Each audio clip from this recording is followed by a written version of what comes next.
안녕하십니까. 자영업자 길게 봐야 된다. 이런 주제로 오늘 한번 해보도록 하겠습니다. 사실 지금 상황이 매일매일 바뀌기 때문에 엄중하다는 것은 다 아는 사실이고, 어제 지인들과 전화통화를 좀 많이 했는데, 가장 일단 중요한 게 우리 시민들의 생명과 안전이죠. 그게 중요한데, 직장 다니시는 분과 자영업 하시는 분은 또 다른 고민이 있더라고요. 자영업 하시는 분 중에서 보면 자택근무를 하는 경우도 있고 한데, 자영업 하시는 분은 지금 여러모로 이중고에 지금 어려움을 겪고 있는데, 일단은 오늘 말씀드리는 거, 일단은 첫 번째 저도 시민의 생명과 안전이 중요하다 이 말씀을 드리고, 그 못지않게 자영업자분 같은 경우에는 걱정을 많이 하신다. 이에 대해서 좀 이야기를 해볼까 합니다. 생각이 좀 다르다 하더라도 이해하시고 너무 욕은 하지 말아 주십시오. 제가 볼 때는 지금 자영업자 같은 경우는 좀 시나리오를 작성해 둬야 됩니다. 지금 길거리에도 사람들이 많지 않습니다. 식당 가도 있죠. 제가 볼 때는 평소에 손님이 한 10분 정도 계셨으면 지금은 한두 분 있을까 말까죠. 그래서 그게 좀 휴업 상태다 이렇게 보시면 될 겁니다. 근데 지금 저도 확실히 모르고, 그 누구도 지금 코로나 이게 얼마 동안 갈지는 그 누구도 예측을 못합니다. 저도 유튜브를 보고, 공영방송을 보고 유튜브 방송을 좀 보면서, 특히 의학적인 지식이 있는 분들의 어떤 전문 채널을 좀 보면서 제 나름대로 어떤 시나리오를 좀 짜고 있습니다. 이 대충 어떻게 될 것 같다. 물론 뉴스의 아침 저녁으로 변화되는 데이터를 보면서 나름대로 또 생각을 합니다. 그렇죠. 자, 그런데 이게 이제 항상 그 어려움이나 어떤 우리가 현실에서 일어나는 그 외에 더 많은 걱정을 하는 것은 현 상황을 정확하게 모르기 때문에 그렇고, 그래서 예측하기 힘든 같은 경우는 최악의 시나리오를 대비해 가지고 어떤 상황을 시나리오를 작성해 두면 심리적으로 좀 안정감이 있죠. 그나마 낫습니다. 그러니까 지금 어떻게 보면 최악의 시나리오를 한번 작성해 보시라. 제가 볼 때 필요합니다. 이제 예를 들면 사업장, 지금 제가 볼 때는 사업장에서 일단 월세, 인건비, 운영비, 자, 이게 앞으로 어떻게 나갈 거냐, 자금을 어떻게 준비할 거냐, 여유자금이 있느냐, 아니면 여유자금이 없을 경우에 어떻게 할 거냐, 이런 고민을 좀 해봐야 됩니다. 물론 지금 대부분 개인 사업자도 문을 닫고 집에 계시는 분도 있고, 지금 문은 열었지만 손님이 없는 경우, 이런 것도 노트에 좀 한번 작성을 해봐야 됩니다. 자, 그러면 사업장은 이렇고, 개인 지출은 어떠냐, 가정에 대한 지출, 생활비와 보통 대부분의 주택담보대출에 대한 이자 있죠. 이런 경우 어떻게 할 거냐. 자, 요거는 예전에 집을 살 경우는 보통 2년에서 한 3년 정도의 이자 원금을 갚을 수 있는 그 정도의 유자금은 늘 두시락 하는 이유가, 저는 항상 이렇게 합니다. 하여튼 자영업자 지금 기간별 시나리오 6개월, 길게는 한 1년 정도, 6개월에서 한 1년 정도 최악의 시나리오를 한번 작성해봐라. 제가 공포나 이런 걸 불안을 조장하는 게 아니고, 제가 어제 지인들, 자영업하는 지인들하고 이렇게 연락을 해보니까, 걱정이 상당히 많더라고요. 그러니까, 단순히 지금 이 코로나 때문에 우리 생명에 대한 거, 안전에 대한 거, 저는 조금만 포커스 많이 맞췄는데, 그 못지않게 자영업 하시는 분은, 당장의 생활, 그리고 향후 이게 길어질 경우에 어떻게 대처할 것인가에 대해서 고민이 많더라고요. 그래서 저하고도 이야기하는데, 지금 그 누구도 이게 몇 개월이 갈 거다, 이렇게 이야기를 명확하게 못 합니다.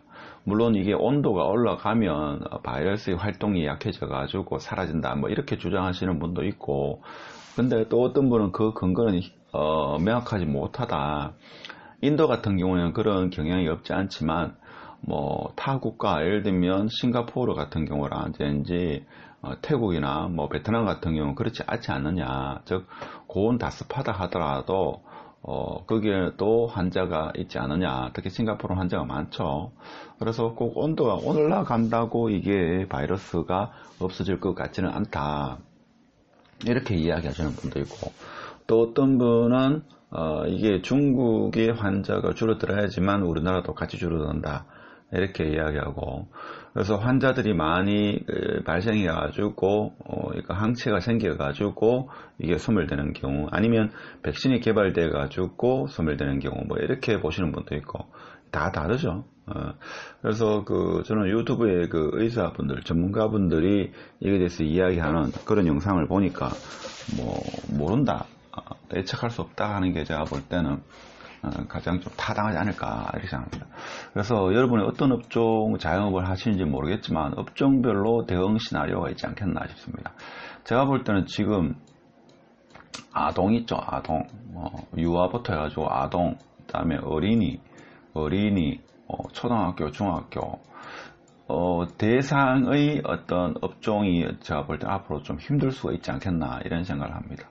물론 소매업, 그다음에 식당 관련 쪽도 상당히 어렵겠지만 그런 쪽 같은 경우에는 대응 시나리오를 작성해야 됩니다. 일단은 좀 전에도 제가 말씀드렸지만 한 6개월에서 1년 정도 이게 간다고 가정했을 때 처음 한 달 정도는 문을 닫더라도 그 다음부터, 아니면 일주일만 문을 닫더라도 그 다음부터 뭡니까 어떻게 할 건지, 그러니까 지출 부분 어떻게 하는데 돈 마련 어떻게 할 건지, 자금 마련 이런 계획을 좀 짜야 됩니다. 그래서 오프라인 사업장이 온라인 사업장으로 대체될 수 있는 사업장인가, 그러니까 여러분이 하시는 사업이 오프라인만 있는 사업장인가, 그러면 조금은 덜 할 수도 있겠죠. 그렇지만 지금 타격은 불가피합니다. 근데 오프라인 사업장이 온라인 사업장으로 대체될 수 있는 이런 사업장이다. 예를 들면 의류라든지 이런 거 있죠. 아니면 학원도 좀 그런 경향이 있을 수 있는데, 그런 사업장이면 제가 볼 때는 좀 더 어려운 가정을 하시고 시나리오를 작성하는 게 좋습니다. 그 다음에 사람 얼굴 보면서 하는 사업인지, 그러니까 대면해서 사업을 해야 하는 사업장이면 당분간은 많이 힘들겠죠. 사람이 거리로 잘 안 나오니까. 그 다음에 어느 정도의 유효 자금을 확보하고 있는가.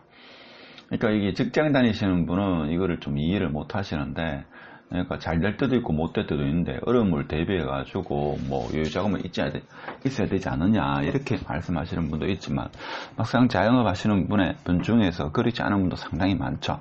그렇기 때문에 유효 자금을 어느 정도 확보하고 있는 것에 따라 가지고 또 시나리오가 달라집니다. 그 다음에 최악의 경우에는 폐업을 했을 경우에 손익 계산도 한번 작성을 해봐야 됩니다. 손님 없다고 해가지고 있죠. 계속 불안해하고 하는 것보다는 현실적으로 있죠. 이런 계산을 한번 해보는 게 낫습니다. 그 다음에 뉴스만 계속 본다고 해가지고 있죠.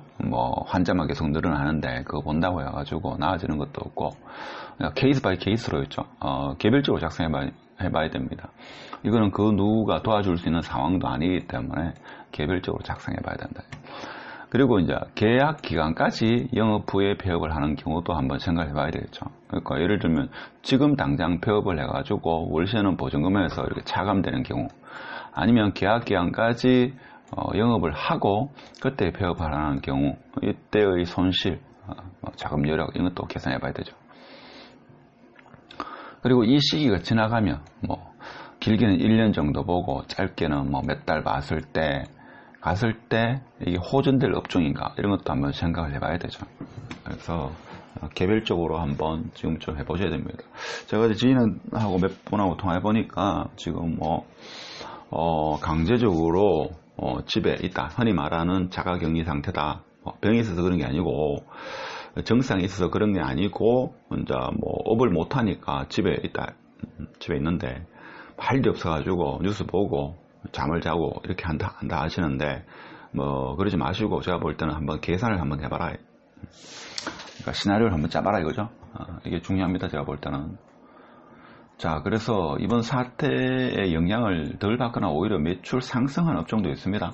제가 볼 때 온라인 관련 업종, 쉽게 말해서 온라인 도소매 업종 같은 경우는 매출이 상당히 신장되죠. 오프라인 물류량을 온라인으로 대체하는 업종 같은 경우는 제가 볼 때는 오히려 매출이 늘어나는 경우가 있습니다.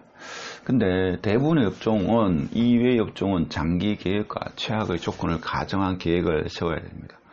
어제 이야기하다 보니까 학원부터 해가지고 편의점, 심지어 제가 볼 때는 병원 약국도 제가 볼 때 힘듭니다. 잘 모르시면 병원 약국이 그렇지 않을 경우가 있지 않느냐 하는데, 지금 약국도 뭡니까? 마스크도 없고 아무것도 없죠.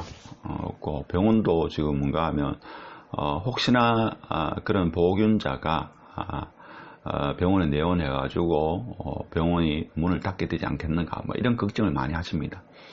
그 다음에 흔히 말하는 음식점도 상당히 어렵고 커피점도 마찬가지죠. 그래서 이 외의 업종은 장기 계획을 한번 세워 보셔야 됩니다.